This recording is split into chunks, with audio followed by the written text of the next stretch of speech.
మనం అన్నం తిన్న తర్వాత లేదా టిఫిన్ తిన్న తర్వాత ఆ ప్లేటు ఎక్కువసేపు కడగకుండా ఉండకూడదు.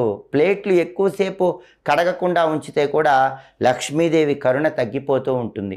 శుచి శుభ్రత ఎక్కడ ఉంటాయో ఆ ఇంట్లోనే లక్ష్మీదేవి స్థిర నివాసం ఏర్పాటు చేసుకొని ఉంటుందని ప్రామాణిక గ్రంథాల్లో చెప్పారు. అలాగే శుక్రవారం పూట నలుపు వస్త్రాలు ధరించరాదు. లక్ష్మీదేవికి తెలుపు అంటే చాలా ఇష్టం. క్షీరసాగర మథనంలో పాలసముద్రం నుంచి వచ్చింది.